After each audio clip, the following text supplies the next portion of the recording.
Hello students, स्वागत है आप सभी का आपके अपने यूट्यूब चैनल प्रिंसवुड एजुकेशन में। आज की क्लास में हम आपको पेपर फर्स्ट भारत में शिक्षा व्यवस्था का विकास और उसकी चुनौतियां, development of education system in India and it's challenges के कुछ इंपॉर्टेंट क्वेश्चंस बताएंगे। पहला इंपॉर्टेंट क्वेश्चन है, भारतीय ज्ञान परंपरा के मूल आधार क्या हैं?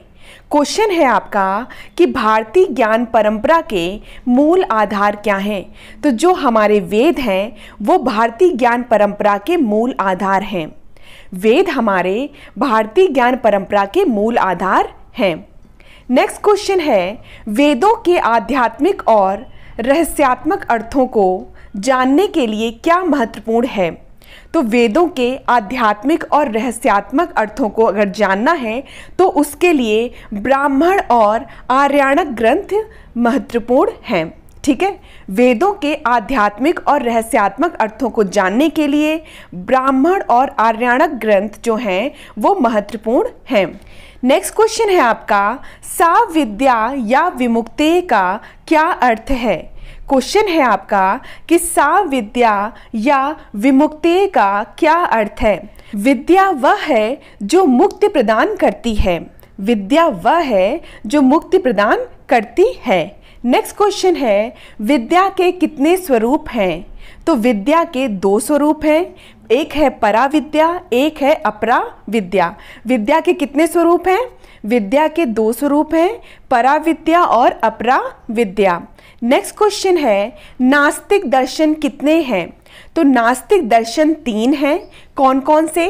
जैन दर्शन, बौद्ध दर्शन, चार्वाक दर्शन। नास्तिक दर्शन कितने हैं? तो नास्तिक दर्शन 3 हैं, जैन दर्शन, बौद्ध दर्शन और चार्वाक दर्शन। नेक्स्ट क्वेश्चन है आपका, प्राचीन भारतीय परंपरा में मानव जीवन को संगठन को कितने आश्रमों में विभाजित किया गया था? तो मानव जीवन के जो संगठन थे उसको 4 भागों में विभाजित किया गया था।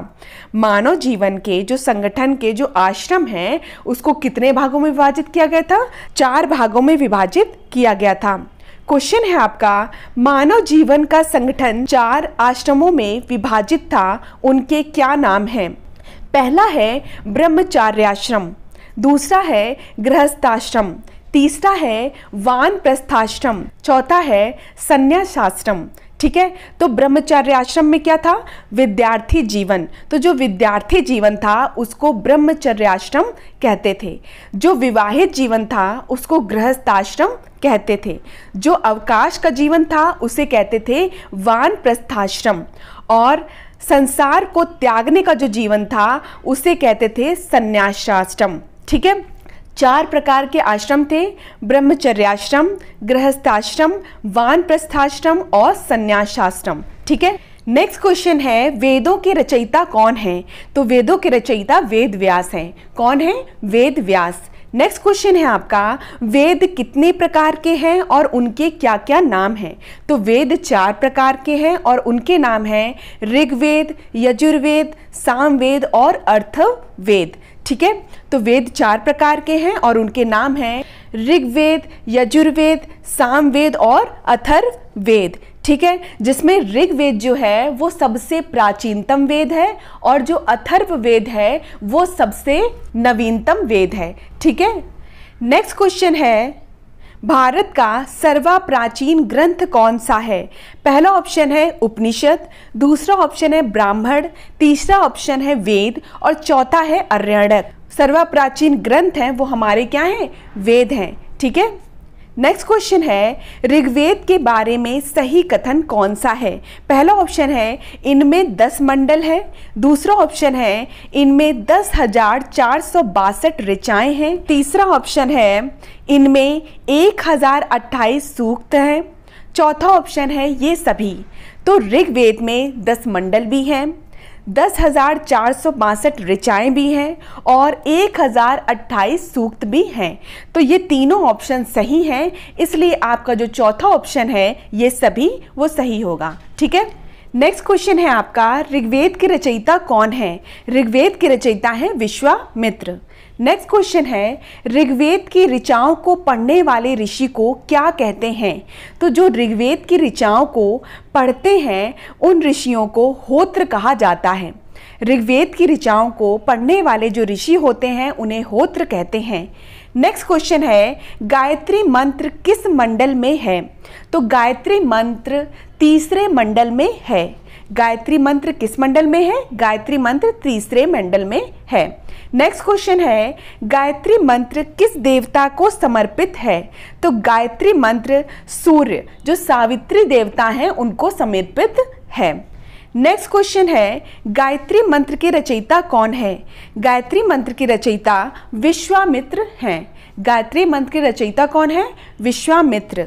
नेक्स्ट क्वेश्चन है, ऋग्वेद के 9वें मंडल में किस देवता का उल्लेख है? तो ऋग्वेद के जो 9वें मंडल है उसमें सोम देवता का उल्लेख है। ऋग्वेद में कितने मंडल हैं?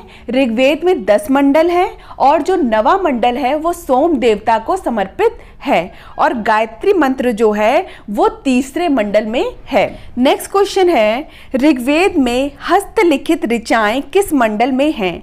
तो ऋग्वेद में जो हस्तलिखित ऋचाएं हैं वो 8वें मंडल में हैं। नेक्स्ट क्वेश्चन है आपका, ऋग्वेद में हस्तलिखित ऋचाओं को क्या कहते हैं?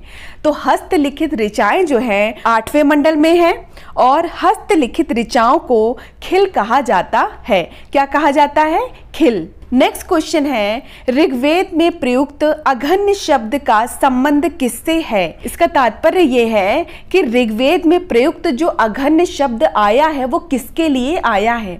ठीक है, तो अघन्य मतलब होता है गाय। तो जो अघन्य शब्द का प्रयोग किया गया है ऋग्वेद में उसका अर्थ है गाय। नेक्स्ट क्वेश्चन है, वर्णों का कितने भागों में विभाजित किया गया है? तो वर्ण 4 भागों में विभाजित किए गए हैं, ब्राह्मण, क्षत्रिय, वैश्य और शूद्र। वर्णों को 4 भागों में विभाजित किया गया है, ब्राह्मण, क्षत्रिय, वैश्य और शूद्र। नेक्स्ट क्वेश्चन है, 4 वर्णों का उल्लेख ऋग्वेद के किस मंडल में है?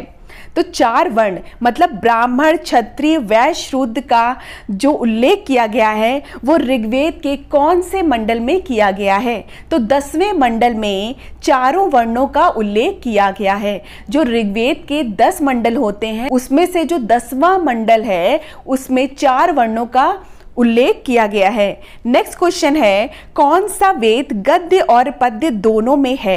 वेद कितने प्रकार के होते हैं? 4 प्रकार के, ऋग्वेद, यजुर्वेद, अर्थवेद और सामवेद। ठीक है, और कौन सा ऐसा वेद है जो गद्य और पद्य दोनों में है? तो जो यजुर्वेद है वो गद्य और पद्य दोनों में है। नेक्स्ट क्वेश्चन है, ऋग्वेद में इंद्र के लिए कितनी ऋचाओं की रचना की गई है? तो ऋग्वेद में इंद्र के लिए 250 ऋचाओं की रचना की गई है। ऋग्वेद में इंद्र के लिए कितनी ऋचाओं की रचना की गई है? 250 ऋचाओं की रचना की गई है। ठीक है, ऋग्वेद में अग्नि देवता के लिए कितनी ऋचाओं की रचना की गई है? तो 200 ऋचाओं की रचना की गई है। इंद्र के लिए बात करते हैं तो कितनी ऋचाओं की रचना की गई है? 250 और अग्नि देवता के लिए 200। ठीक है, नेक्स्ट क्वेश्चन है, ऋग्वेद में सबसे पवित्र नदी किसे माना गया है? तो ऋग्वेद में सबसे पवित्र नदी सरस्वती को माना गया है। ऋग्वेद में सबसे पवित्र नदी सरस्वती को माना गया है। नेक्स्ट क्वेश्चन है, किस वेद को भारतीय संगीत का जनक कहा जाता है? तो जो हमारा सामवेद है उसको भारतीय संगीत का जनक कहा जाता है। नेक्स्ट क्वेश्चन है, सामवेद में कुल कितने श्लोक हैं? तो सामवेद में कुल 1810 श्लोक हैं। ठीक है, सामवेद में कुल कितने श्लोक हैं? 1810। नेक्स्ट क्वेश्चन है, सामवेद की ऋचाओं को पढ़ने वाले व्यक्ति को क्या कहते हैं? सामवेद की ऋचाओं को पढ़ने वाले ऋषि या व्यक्ति को उदात्र कहा जाता है। नेक्स्ट क्वेश्चन है, यजुर्वेद की ऋचाओं को पढ़ने वाले व्यक्ति को क्या कहते हैं? तो यजुर्वेद की ऋचाओं को पढ़ने वाले जो व्यक्ति होते हैं उनको अर्धवर्यु कहते हैं। क्या कहते हैं? अर्धवर्यु। तो जो ऋग्वेद की ऋचाओं को पढ़ने वाले व्यक्ति थे उनको क्या कहते थे? होत्र कहते थे। जो सामवेद की ऋचाओं को पढ़ने वाले व्यक्ति थे उनको उदात्र कहा जाता है। जो यजुर्वेद की ऋचाओं को पढ़ने वाले व्यक्ति थे उनको अर्धवर्यो कहा जाता था। ठीक है। अथर्ववेद के रचयिता कौन है? अथर्ववेद के रचयिता अथर्वा ऋषि हैं। ठीक है। अथर्ववेद के रचयिता कौन है? अथर्वा ऋषि। नेक्स्ट क्वेश्चन है, कौन सा वेद कन्याओं के जन्म की निंदा करता है? तो जो अथर्ववेद था वो कन्याओं के जन्म की निंदा करता है। अथर्ववेद में कन्याओं के जन्म की निंदा के बारे में लिखा है। नेक्स्ट क्वेश्चन है, तंत्र मंत्र टोने टोटके से संबंधित जानकारी किस वेद में मिलती है? तो तंत्र मंत्र टोने टोटके से संबंधित जो जानकारी थी वो अथर्ववेद में मिलती है। नेक्स्ट क्वेश्चन है, सबसे नवीनतम वेद कौन सा है? सबसे नवीनतम वेद है अथर्ववेद। ठीक है। सबसे नवीनतम वेद कौन सा है? अथर्ववेद। नेक्स्ट क्वेश्चन है, सबसे प्राचीनतम वेद कौन सा है? ऋग्वेद। तो प्राचीनतम की बात करेंगे तो ऋग्वेद हो जाएगा और सबसे नवीनतम की बात करेंगे तो अथर्ववेद हो जाएगा। ठीक है। नेक्स्ट क्वेश्चन है, वेद व्यास द्वारा रचित चारों वेदों को क्या कहते हैं? वेद व्यास द्वारा रचित चारों वेदों को संहिता कहा जाता है। चार वेद कौन कौन से? ऋग्वेद, यजुर्वेद, सामवेद, अथर्ववेद। इन सबको अगर मिला देते हैं तो इनको कहते हैं संहिता। ठीक है। नेक्स्ट क्वेश्चन है, ऋग्वेद का उपवेद क्या है? ऋग्वेद का उपवेद है आयुर्वेद। ऋग्वेद का उपवेद है आयुर्वेद। नेक्स्ट क्वेश्चन है, सामवेद का उपवेद क्या है? तो सामवेद का उपवेद है गंधर्ववेद। ठीक है। नेक्स्ट क्वेश्चन है, यजुर्वेद का उपवेद क्या है? यजुर्वेद का उपवेद है धनुर्वेद। ठीक है। अथर्ववेद का उपवेद क्या है? शिल्पवेद। तो इसी तरह से जो ऋग्वेद है, ऋग्वेद का उपवेद है आयुर्वेद, सामवेद का उपवेद है गंधर्ववेद, यजुर्वेद का उपवेद है धनुर्वेद और अथर्ववेद का उपवेद है शिल्पवेद। नेक्स्ट क्वेश्चन है, अस्तो मां सद्गमय तथा गायत्री मंत्र कहाँ से लिया गया है? तो गायत्री मंत्र का उल्लेख हो या अस्तो मां सद्गमय का उल्लेख हो, ये दोनों ही ऋग्वेद से लिए गए हैं। क्वेश्चन है, महाभारत का पुराना नाम क्या है? महाभारत का पुराना नाम जय संहिता है। क्या है? जय संहिता है। नेक्स्ट क्वेश्चन है, सत्यमेव जयते कहाँ से लिया गया है? सत्यमेव जयते मुंडकोपनिषद से लिया गया है। सत्यमेव जयते जो है वो मुंडकोपनिषद से लिया गया है। नेक्स्ट क्वेश्चन है, महापुराणों की संख्या कितनी है? महापुराणों की संख्या 18 है। कितनी है? 18। नेक्स्ट क्वेश्चन है, उपनिषदों की कुल संख्या कितनी है? उपनिषदों की कुल संख्या 108 है। उपनिषदों की कुल संख्या कितनी है? 108। नेक्स्ट क्वेश्चन है, आर्य सर्वप्रथम कहाँ बसे? तो जो आर्य थे वो सर्वप्रथम पंजाब में बसे थे। ठीक है। सर्वप्रथम आर्य कहाँ पर बसे थे जाकर? पंजाब में। नेक्स्ट क्वेश्चन है, आर्यों की भाषा क्या थी? आर्यों की भाषा जो थी वो कौन सी भाषा थी? संस्कृत भाषा थी। आर्यों की भाषा संस्कृत थी। नेक्स्ट क्वेश्चन है, आर्यों के प्रिय देवता कौन थे? आर्यों के प्रिय देवता इंद्र थे। आर्यों के प्रिय देवता कौन से थे? इंद्र थे। नेक्स्ट क्वेश्चन है, कौन सा वैदिक साहित्य बलिदान सूत्रों का संग्रह है? अथर्ववेद बलिदान सूत्रों का संग्रह है। अथर्ववेद जो है वो वेद बलिदान सूत्रों का संग्रह है। नेक्स्ट क्वेश्चन है, ऋग्वेद में दूसरा महत्वपूर्ण देवता कौन सा है? तो ऋग्वेद में दूसरा महत्वपूर्ण देवता अग्नि है। ठीक है। नेक्स्ट क्वेश्चन है, आर्यों का मुख्य पेय पदार्थ क्या है? तो आर्यों का मुख्य पेय पदार्थ सोम रस है। क्या है? सोम रस। आर्यों का जो मुख्य पेय पदार्थ है वो है सोम रस। नेक्स्ट क्वेश्चन है, आर्य सभ्यता कैसी थी? तो जो आर्य सभ्यता थी वो ग्रामीण थी। आर्य सभ्यता कैसी थी? ग्रामीण। नेक्स्ट क्वेश्चन है, उपनिषद शब्द का अर्थ क्या है? उपनिषद शब्द का अर्थ है समीप बैठना। उपनिषद शब्द का अर्थ है समीप बैठना। ठीक है, नेक्स्ट क्वेश्चन है उपनिषदों का फारसी अनुवाद किसने किया?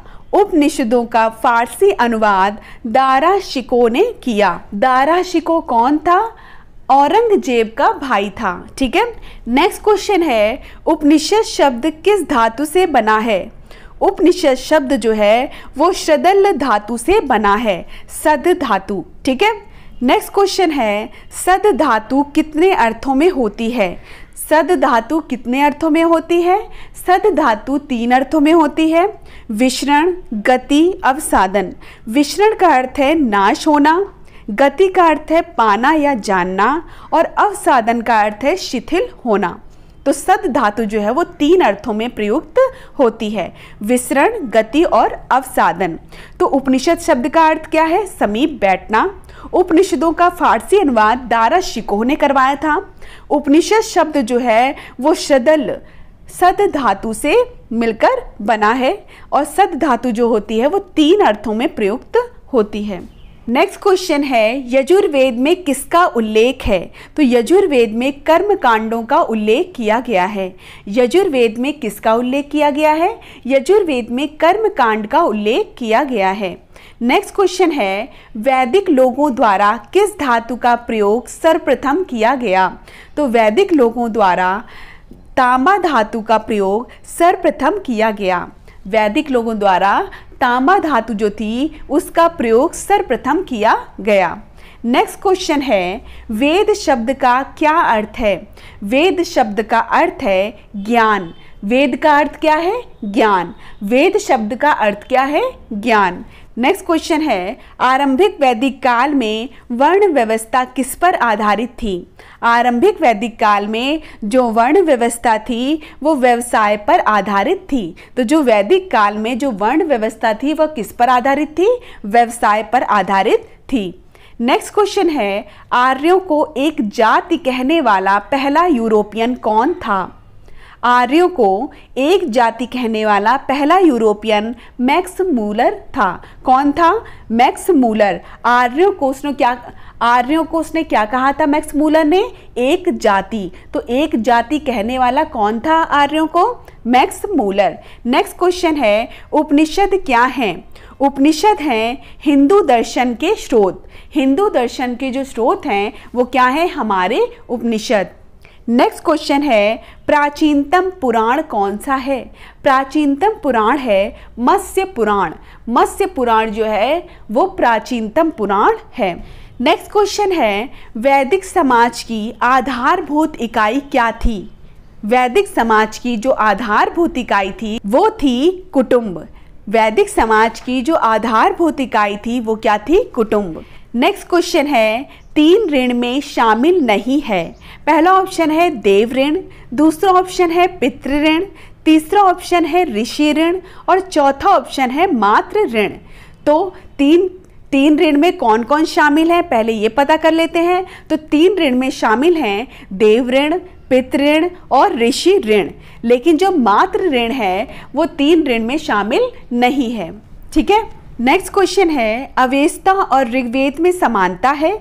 अवेस्ता किस क्षेत्र से संबंधित है? अवेस्ता और ऋग्वेद में समानता है। जो अवेस्ता है वो किस क्षेत्र से संबंधित है? तो अवेस्ता ईरान से संबंधित है। किससे संबंधित है? ईरान से। नेक्स्ट क्वेश्चन है किसे भारतीय परमाणुवाद का जनक कहा जाता है?